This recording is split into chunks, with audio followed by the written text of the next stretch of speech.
এই কি হলো কি? বলি এমন গোক রাশে খাচ্ছ কেন? তোমার খাবার কি কেউ কেড়ে নেবে নাকি? ভাত কেন পারবে গিন্নি? কিন্তু আজ রাজসভায় পৌঁছতে দেরি হলে মহারাজ হয়তো আমার চাকরিটাই কেড়ে নেবেন। কেন? রাজসভায় কি এমন মহা কাজ আছে আজ? সে আমি বলতে পারবো না, তবে মহারাজ সকলকে ঠিক সময়ে রাজসভায় হাজির থাকতে বলেছেন। আমি চললাম গিন্নি।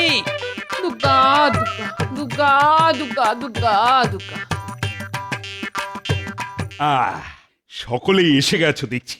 এখন গোপাল এলেই আলোচনা শুরু করা যেতে পারে। গোপাল এলেই নয় মহারাজ, আপনার গোপাল এসেই গেছে। বাহ বাহ বাহ, খুব ভালো। তাহলে তো এবার আলোচনা শুরু করা যেতেই পারে। হ্যাঁ মহারাজ, শুরু করুন। আসলে ব্যাপারটা হচ্ছে কি, কদিন বাদেই তো দোল পূর্ণিমা। হ্যাঁ মহারাজ, ঠিক 5 দিন বাদে। বুঝলে, আমার বড় ইচ্ছে যে এবারে দোল পূর্ণিমাটা একটু অন্যভাবে উদযাপন করা। মানে তোমরা সকলে সস্ত্রী ওই দিন রাজবাড়িতে আসবে, সকলে একসঙ্গে রং টং খেলা যাবে, তারপর প্রসাদের খিচুড়ি খাওয়া। তোমরা রাজি তো? আমরা তো রাজি, কিন্তু আমাদের ঘরণীরা কি রং মাখতে রাজি হবে? রাজি হবে না মানে? রাজি না হলে বুঝিয়ে সুঝিয়ে তাদের রাজি করাতে হবে। এই সভাকবি, রাজি করাতে পারবে তো? আমার সঙ্গে করে আরি, আমার বউ চলে গেছে বাপের বাড়ি। কি কথাই শোনালি, বউ চলে গেছে বাপের বাড়ি? কেন কেন? বউয়ের সাথে ঝগড়া হয় কেন? কি করব মহারাজ, সে যে বড় অবুঝ। থাক থাক, আর ব্যাখ্যা দেওয়ার দরকার নেই। রাজবৈদ্য, আগে আগে সে যে ওই বাতের ব্যথায় বড্ড কাহিল। হ্যাঁ কি বললে? বুদ্ধির বউ বাতের ব্যথায় কাহিল? এই এই তুমি কেমন বৈদ্য হে? নিজের বউয়ের বাতের ব্যথা সারাতে পারো না?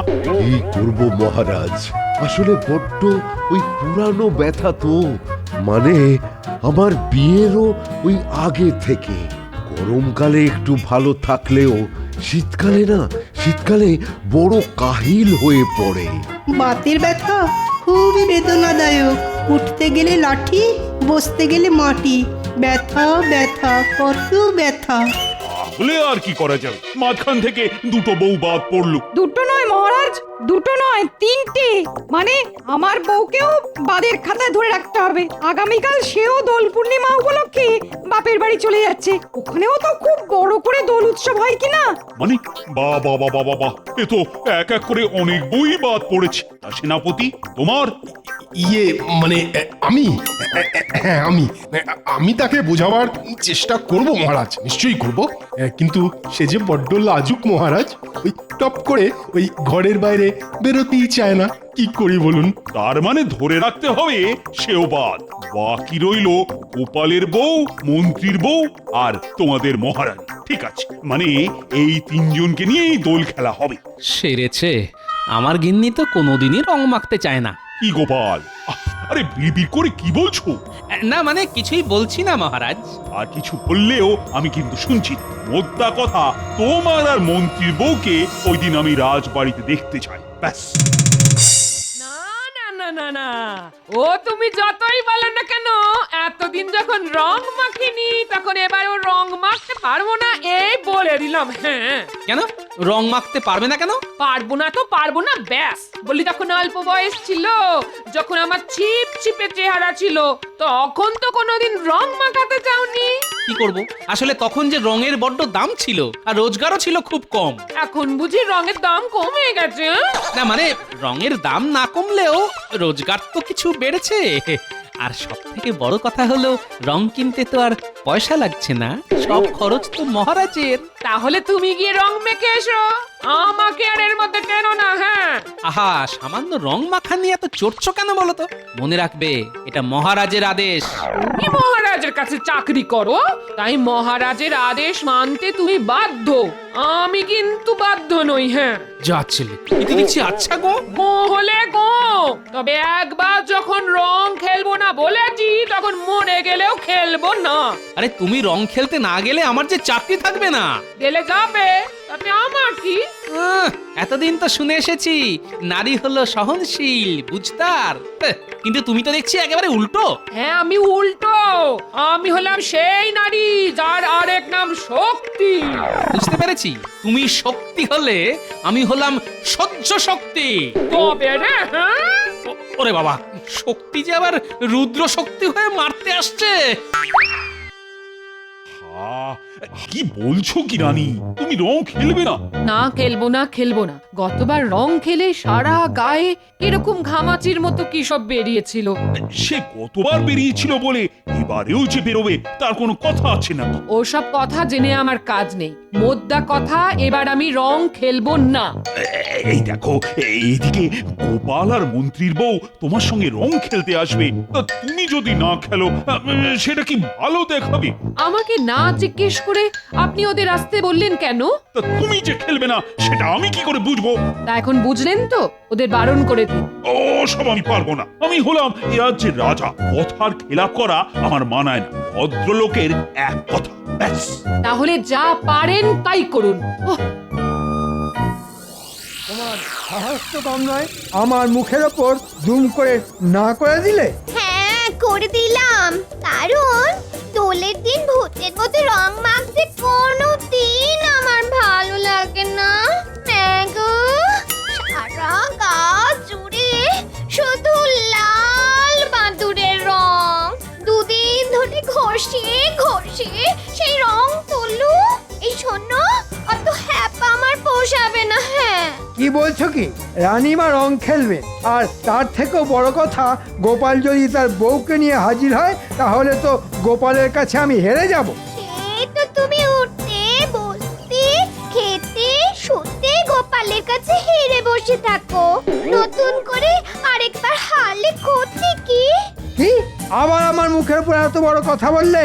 দেখো দেখো, এরকম অবাধ্যতা করলে না, আমি কিন্তু তোমাকে বাপের বাড়ি বসিয়ে দিয়ে আসবো। সে তুমি যা ইচ্ছে করতে পারো, আমি রং খেলবো না। এই আমার শেষ কথা, ব্যাস। এ তো দেখছি ভবি ভুলবার নয়। হ্যাঁ, কি করি এখন? মহারাজকে গিয়ে কি বলবো? হ্যাঁ, গিন্নির যা মেজাজ দেখলাম, তাতে তাকে দিয়ে রং খেলানোর থেকে বাঘের দুধ দুয়ে নিয়ে আসা অনেক সহজ দেখছি। দূর দূর, ভালো লাগে না। যাই, এখন মহারাজকে গিয়ে বলে আসি যে আমার গিন্নি রং খেলবে না।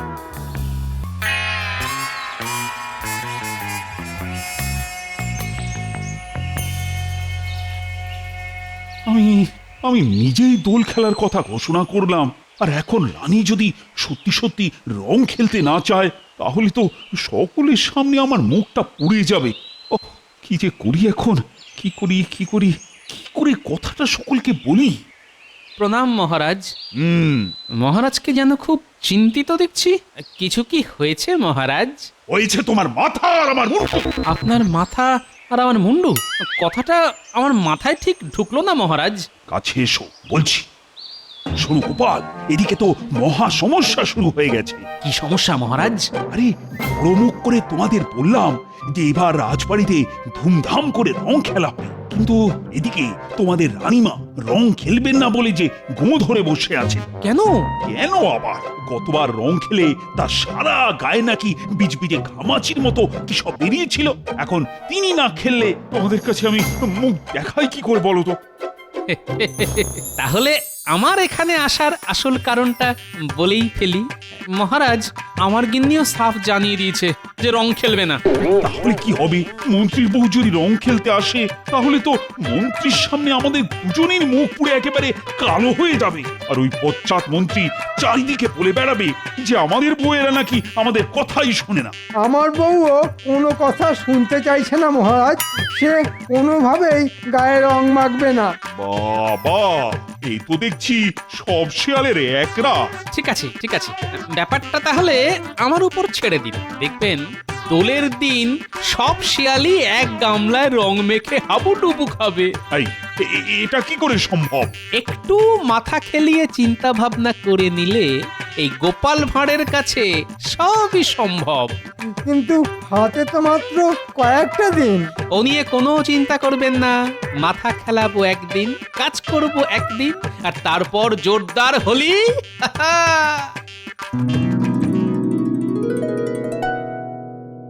আচ্ছা দাদু, আমাদের কি জন্য এখানে ডেকে পাঠালে বলো তো?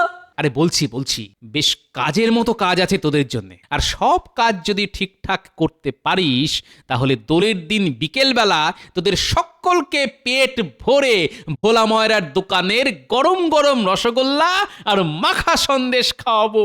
ওরে বাস, রসগোল্লা আর মাখার সন্দেশ! বলো বলো, কি করতে হবে? তোর সেই গুলতিটা সঙ্গে আছে? আছে বই কি, এই দেখো না, দেখো। তাহলে গুলতি মেরে গাছ থেকে একটা বাতাবি লেবু পেড়ে দেখা দেখি। এ তো আমার বাঁ হাতের খেল গো। ওরে বাবা, হাতের নিশানা নিখুঁত হলেও একেবারে আমার মাথার টাকের উপর ফেললি যে। তোমার মাথায় লাগেনি তো দাদু? না, বাতাবি লেবু নরম বলে খুব একটা জোরে লাগেনি বুঝলি, কিন্তু ওটা যদি বাতাবি লেবু না হয়ে বেল হতো তাহলে আমার এই কেশিন টেকো বেল মাথাটার যে কি অবস্থা হতো কে জানে। শোন গুলটে, শোন, দোলের দিন সকালে তোকে আমার কাজে লাগবে, তবে কি করতে হবে পরে বলে দেবো তোকে। হ্যাঁ, এবার আমায় বলো কি করতে হবে আমায়? আচ্ছা, বিড়ালের মতো নিঃশব্দে হাঁটতে পারবি? এমন ভাবে হাঁটতে হবে যে শাড়ির খসখসানির শব্দটাও যেন না পাওয়া যায়। কেন পারবো না? খুব পারবো। তাহলে হেঁটে দেখা দেখি। বাহ বাহ বাহ বাহ, খুব ভালো খুব ভালো। ঠিক আছে, দোলের দিন সকালে তোকে আমার কাজে লাগবে। আরে ওদের তো তোমার কাজে লাগবে বলছো, কিন্তু আমি? তুই চট করে গাছে উঠে দেখা দেখি কেমন চড়তে পারিস। আচ্ছা, এই দেখো। আরে দাঁড়া দাঁড়া দাঁড়া, মুখের কথা খসাতে না খসাতেই তো গাছে উঠে পড়লি। এই জল ভর্তি বালতিটা কে নিয়ে যাবে? কিন্তু কিন্তু দাদু, বালতি নিয়ে কিভাবে উঠবো? হ্যাঁ, একটা দড়ি নিয়ে আয় চট করে। এই নাও দাদু। এবার বালতির হাতলের সাথে দড়িটার এক প্রান্ত বাঁধ আর আরেকটা প্রান্ত কোমরে বেঁধে গাছে উঠে পড়। এবার আস্তে আস্তে দড়ি দিয়ে বালতিটা টেনে তোল। দাদু, তোমার কি বুদ্ধি! শোন, দোলের দিন সকাল সকাল তোরা সকলেই বাতাবি লেবু গাছতলায় এসে দাঁড়াবি। কি কি করতে হবে সব বলে দেবো তোদের। দাদু, আজ হবে নাকি অল্প অল্প করে রসগোল্লা আর মাখা সন্দেশ? ওই কাজের বায়না আর কি। দারুণ বলেছিস, কাজের বায়না। চল তাহলে, তবে যাবার পথে ট্যাপার পুঁচকে কেউ ডেকে নেব বুঝলি, দোলের দিন ওদেরও কাজে লাগবে আমার। ওদিকের খবর কিছু শুনেছেন? কি খবর ভাই? একেবারে ঘোড়ার মুখের খবর। তবে আমার মুখের খবর থুড়ি, ওই ঘোড়ার মুখের খবরটা আবার 5 কণ করবেন না যেন। আরে না না, কাউকে বলবো না। তুমি তুমি নিশ্চিন্তে বলো দেখি।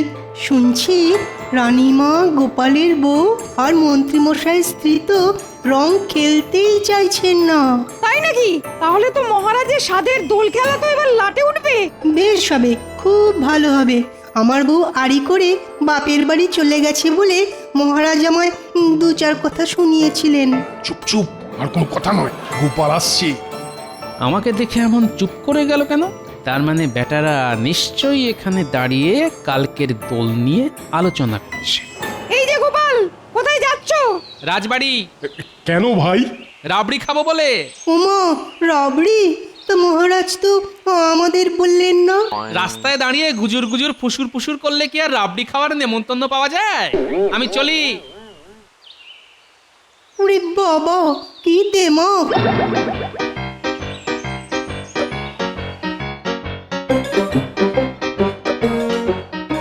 আরে গোপাল, আজ বাদে কাল দোল, তা বৌদির খেলার ব্যাপারে কি ব্যবস্থা করলে? এদিকে বলে কিনা চিন্তায় চিন্তায় আমার মাথার মধ্যেটা কেমন দপদপ দপদপ করছে। কোনো চিন্তা করবেন না মহারাজ, এমন ব্যবস্থা করে রেখেছি না যে কাল সকলে দৌড়ে দৌড়ে রং খেলতে আসবে। হ্যাঁ, তাই নাকি? এই গোপাল, বলো বলো বলো, বলো না, কি ব্যবস্থা করছো? বাবা, মাথা খেলিয়ে কি বুদ্ধিটাই না বের করেছো গোপাল। সত্যি তোমার বুদ্ধির কোনো তুলনা নেই। আজ তাহলে সেই দিন, মানে দোল। যা যা বলেছি সেই মতো যে যার কাজে লেগে পড়। তুমি কিচ্ছু চিন্তা করো না দাদু, তোমার কথা মতো কাজ হয়ে যাবে। আমি তাহলে বাড়ির দিকে যাচ্ছি। গুলটে, আয় আমার সঙ্গে।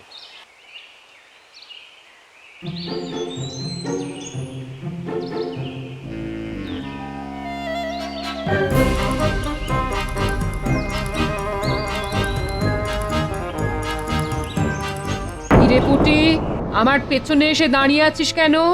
না মানে ওই একটু ঠাকুরের প্রসাদ। প্রসাদ নেওয়ার জন্য দাঁড়িয়ে আছিস? তা এত কুণ্ঠা করছিস কেন? নে, হাত বাড়া, কপালে ছুঁয়ে মুখে দে। যাক বাবা, খুব জোর বেঁচে গেছি।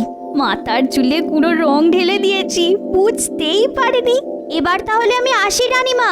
হ্যাঁ, আয়, ভালো করে রং খেলিস তোরা। আমি যাই, মহারাজের পায়ে এই আবির ছুঁয়ে প্রসাদ দিয়ে আসি।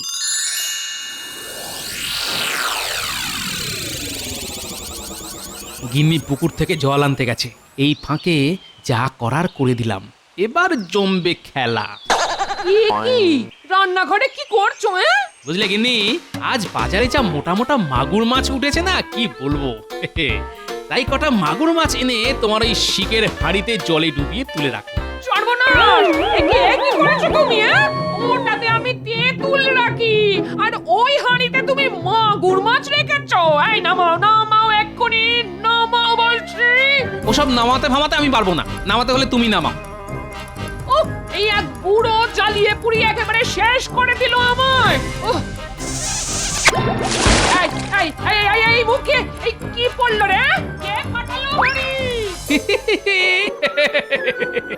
আমার বউ যে মাদুরের রঙে একেবারে মাখামাখি হয়ে গেল।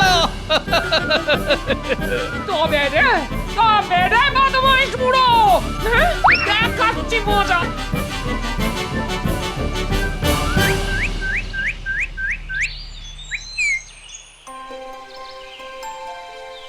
নিন, রাধা কৃষ্ণের প্রসাদ নিন। এবার পাটা একটু বাড়ান, পায়ে আবির দেব।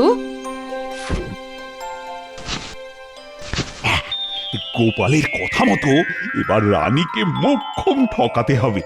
আরে রানী, তোমার মাথায় সাদা মতন এটা কি? কাকে ইয়ে করে দিল নাকি? ইমা, তাহলে তো আবার চান করতে হবে। দূর দূর দূর, আর ভাল লাগে না। যাও যাও রানী, এবার ওই মিথ্যে কাকে নিয়ে ধোবার জন্য যত ইচ্ছে জল ঢালো মাথায়। যত জল ঢালবে মুখ হবে তত বেগুনি। বাবা, খুব তো বলেছিলে রং খেলবো না, এবার দেখি কেমন রং না খেলে পারো তুমি। এই পাজির দল, গাছ থেকে ফুল ছিঁড়ছিস কেন রে? কি রে, ভালো করে কথা কানে গেল না? দাঁড়া দাঁড়া, দেখাচ্ছি তোদের, দেখাচ্ছি, দাঁড়া। পালিয়ে যাবি কোথায়? ধরতে পারলে না কানগুলো টেনে ছিঁড়ে নেব। হ্যাঁ, কে রং ঢাললি আমার গায়ে? ওরে হতচ্ছাড়া ন্যাপলা, তোরই কাজ। দাঁড়া দাঁড়া দাঁড়া, তোর একদিন কি আমার একদিন। দাঁড়া দাঁড়া বলছি, দাঁড়া। লাল রঙে আমার গিন্নি একেবারে লাল টমেটো হয়ে গেছে। বুদ্ধি বটে গোপালের, বুদ্ধি বটে। কি এমন লাল রং কে মাখালো তোমায়? ন্যাপলা, কিন্তু এমন বাদুড়ে রঙে তোমায় কে চুবিয়েছে? কে আবার? ওই যে আমার ঘরের শত্রু টেকো বুড়ো। চলো চলো চলো, মহারাজের কাছে গিয়ে নালিশ করে আসি। মহারাজকে বলে কিচ্ছু হবে না, তার থেকে বরং রানীমার কাছে চলো, তিনি এর বিচার করবেন। ঠিক বলেছো, তাই চলো, তাই চলো চলো।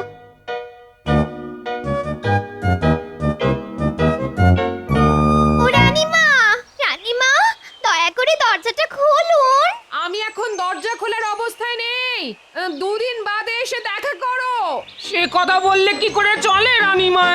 আপনার আদরের গোপাল আমায় চাতুরি করে রং মাখিয়ে দিয়েছে। ন্যাপলা গাছের উপর থেকে আমার মাথায় রং ঢেলে দিয়েছে। তাহলে আমার অবস্থা দেখো। এ কি রানীমা, কালি ঝুলি মেখে আপনিও তো একসাথে। আপনার এই অবস্থা কে করলো? সেটা ঠিক বলতে পারবো না গো। তোমাদের মহারাজ বললেন আমার মাথায় নাকি কাকের ইয়ে, তাই দৌড়ে মাথা ধুতে গেলাম। উমা, মাথায় যে জল ঢেলেছি অমনি হড়হড় হড়হড় করে বেগুনি রঙে মুখ ভর্তি হয়ে গেল গো। তাই তাই আমার মনে হয় এ সবই তোমাদের মহারাজের কারসাজি। আমি রং খেলবো না বলেছিলাম বলে এই উল্টো চাল চেলেছেন। মহারাজকে দোষ দেবেন না রানীমা, আসলে রং খেলবেন না বলে আপনারা তিনজনই তো ধনুক ভাঙা পণ করেছিলেন, তাই বাধ্য হয়ে আমি এই চাল চেলেছিলাম। তুমি? আগে হ্যাঁ, সকালে পুঁটি এসে প্রসাদ নেবার বাহানায় আপনার মাথায় গুঁড়ো রং ঢেলে দিল, ট্যাপা আর পুঁচকে ফুল ছেঁড়ার অছিলায় মন্ত্রীমশাইয়ের স্ত্রীকে ঘরের বাইরে বের করে আনলো, আর আমারটা বাড়িতে তো হাড়ি ফট। লাল বেগুনি আর বাদুড়ে মিলে একেবারে সব রং বাহার হয়ে গেছে। রং বাহার। গোপাল, তোমার পেটে পেটে এত, তা রং যখন একবার মেখেই ফেলেছি তখন চলো সবাই মিলে রং খেলা যাক। দাদু, আমাদের রসগোল্লা। আজ আর দাদু নয়, আজ তোদের সকলকে পেট ভরে রসগোল্লা খাওয়াবো আমি।